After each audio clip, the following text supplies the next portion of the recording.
আসসালামু আলাইকুম, কেমন আছেন সবাই? আমি পৃথিবীতে আসার পর আমার ছোট্ট দুইটা হাত ধরে বাবা বলতো এটাই আমার মা।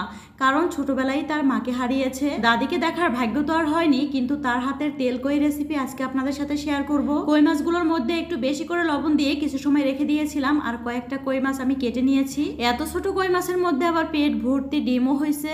এবার আমি লবণ আর কুসুম গরম পানি দিয়ে মাছগুলো ভালো করে পরিষ্কার করে নিব। মা বলতো যে কোনো মাছ যত ভালোভাবে পরিষ্কার করা যায় ততই নাকি খেতে মজা হয়। এবার আমি রান্না করার জন্য সব ধরনের মশলা রেডি করে নিব। যাকে কখনো দেখিনি, কোনোদিন ফিরেও আসবে না, তার জন্য কত মায়া, আজ তার হাতের রেসিপি করছি। বাবার তো আর তার মায়ের হাতের রান্না খাওয়ার ভাগ্য বেশি দিন হয়নি, তাই এই রান্নাগুলো করলে সে অনেক বেশি খুশি হয়ে যেত। মশলা বাটা শেষ, এখানে পরিমাণ মতো লবণ হলুদ মরিচ মিশিয়ে নিব।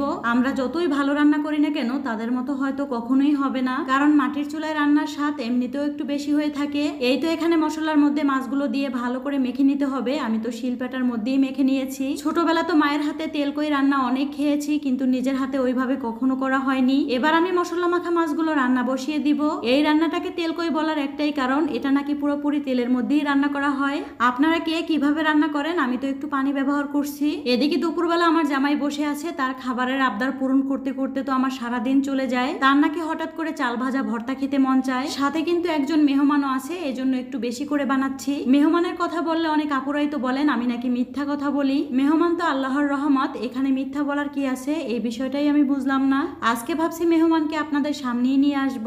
দেখবেন আপনি যাকে বেশি ভালোবাসবেন তারা কিন্তু বারবার আপনার কাছেই আসবে, আর এটাই স্বাভাবিক। অনেক চেষ্টা করেও মেহমানকে দেখাতে পারলাম না, তাই ভাবছি এখন যেহেতু চাল ভাজা ভর্তা খাচ্ছি এটাই একটু দেখিয়ে দিই। আমরা একটা মানুষ সম্পর্কে না জেনে কত কথা বলি, কত কষ্ট দিয়ে থাকি। আপনারা কে কিভাবে নিবেন জানি না, তবে আমি বলবো এটা মোটেও ঠিক না। এজন্যই আমি সবসময় বলি ভালোবাসার জায়গাটা অর্জন করা অনেক কঠিন, কিন্তু ভুল বোঝা খুবই সহজ। আমি কিন্তু সকালেই ডাল রান্না বসিয়ে দিয়েছিলাম, ডাল রান্নাও হয়ে গেছে। অন্যদিকে আপা এখানে বাকি কই মাছগুলো কেটে নিচ্ছে। আমি তো আর বেশি সময় বসে থাকতে পারি না, তাই আমার রান্নাতে যতটুকু প্রয়োজন ছিল অতটুকুই আমি কেটে পরিষ্কার করে নিয়েছিলাম। কিছুদিন আগেও কই মাছ নিয়ে আসছিল, ওই মাছগুলো খেয়ে অনেক বেশি ভালো লাগছে। পরবর্তী সময় কিন্তু আপনাদের ভাইয়া আবারও কই মাছ নিয়ে আসছে।